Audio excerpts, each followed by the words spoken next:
నమస్తే అండి. Welcome to my channel. నేను మీ ఆర్టిస్ట్ లక్ష్మీ సువర్చనని. నేను వేసిన ఈ శ్రీశైల మల్లికార్జున స్వామి పెయింటింగ్‌కి ఆ పూల దండకి ఊరికే లైట్‌గా రెడ్, వైట్ కలర్ వేసి అప్పుడు అలా వదిలేసాను.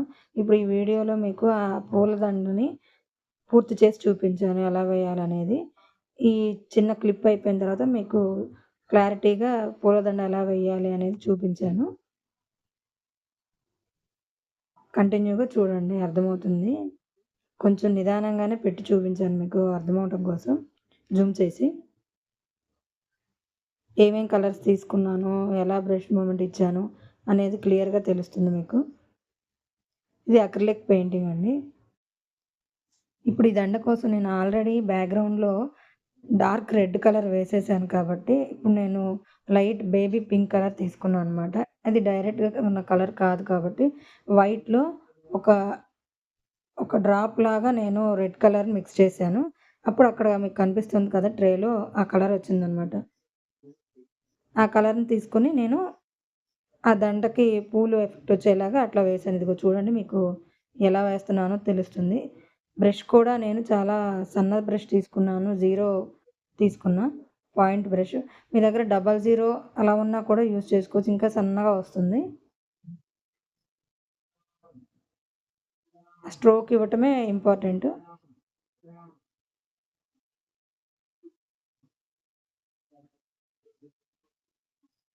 మీకు డైరెక్ట్‌గా వేసుకోవడం కుదరకపోతే ముందు లైట్‌గా ఒక పేపర్ మీద బ్యాక్‌గ్రౌండ్ ఉన్న ఆ కలర్ వేసి, ఆ తర్వాత సేమ్ మీరిలా ఒకసారి ట్రై చేసి చూడండి వస్తుంది. అప్పుడు మీరు డైరెక్ట్‌గా మీరు వేసే బొమ్మలో ట్రై చేయొచ్చు. ఇదనే కాదు ఏదైనా సరే ఇలా దండ ఉన్న బొమ్మలు మీరు ఎంచుకున్నప్పుడు మీకు ఈజీగా ఉంటుందనమాట వర్క్ చేసుకోవడానికి.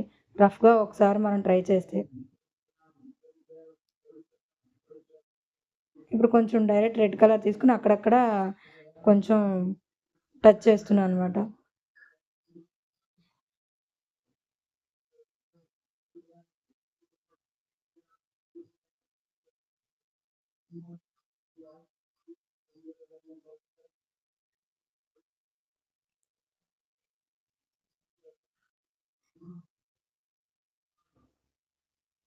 కంప్లీట్ అయిపోయింది.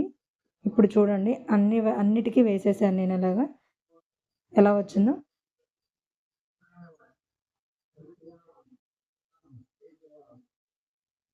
మీకు అర్థమైందనుకుంటున్నాను. నెక్స్ట్ ఇప్పుడు ఆకులకి ఆల్రెడీ నేను బ్యాక్‌గ్రౌండ్‌లో కలర్ వేసుంచాను కదా! ఇప్పుడు అది డార్క్ కలర్ వేసాను నేను. ఇప్పుడు కొంచెం లైట్ కలర్ తీసుకుంటున్నాను అనమాట ఆకులు. అది కూడా అంతే స్ట్రోక్స్ ఇవ్వటమే. అంటే బ్రష్ తోటి నేను అటు ఇటు తిప్పుతున్నాను చూడండి స్ట్రోక్ అంటే. జూమ్ చేసి చూపిస్తాను మీకు.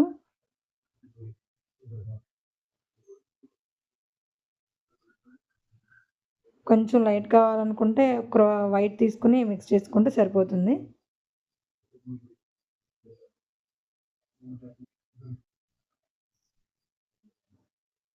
అంతకు ముందుకి ఇప్పటికి మీకు చాలా తేడా కనిపిస్తుంది.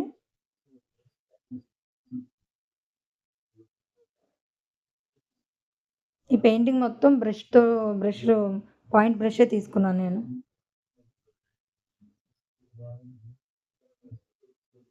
చూసారా ఎలా వస్తుందో?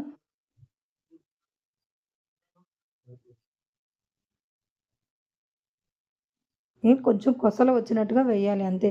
అక్కడ ఉన్న ప్లేస్ తక్కువ కాబట్టి మనకి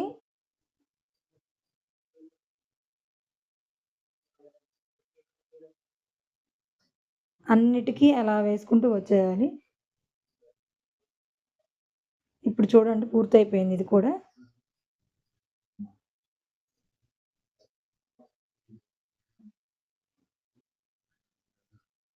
ఇప్పుడు నెక్స్ట్ బ్యాక్‌గ్రౌండ్ వైట్ వేసాను కదా! దాంట్లో ఒక బంతి పూలులాగా వచ్చేలాగా యెల్లో కలర్ తోటి వేస్తున్నాను నేను. కెమెరాకి కొంచెం యెల్లో కలరు డల్‌గా కనిపిస్తుందనమాట.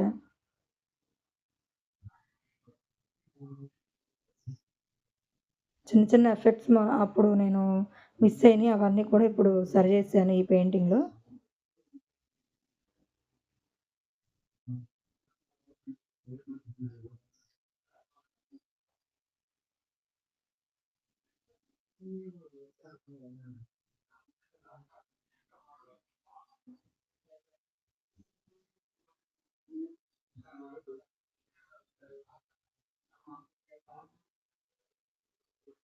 వైట్ అప్లై చేస్తున్నా అక్కడక్కడ ఎఫెక్ట్ కోసం. ఇప్పుడు చూడండి అక్కడ పక్కన మీకు కలర్స్ కనిపిస్తున్నాయి కదా! కొద్దిగా డార్క్ కలర్, కొంచెం లైట్ కలర్. ముందు నేను లైట్ కలర్ అప్లై చేసిన తర్వాత డార్క్ కలర్ అప్లై చేస్తున్నాను ఆ ఫ్లవర్స్‌కి నేను. ఇది కూడా మీకు జూమ్ చేసి చూపిస్తాను.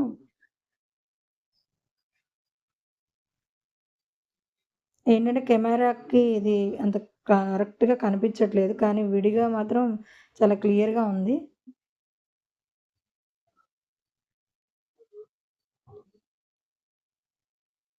మీరు కూడా చూసి ట్రై చేయండి. ఎలా ఉందో మీకు నచ్చితే కనుక కామెంట్ చేయండి. Thank you so much.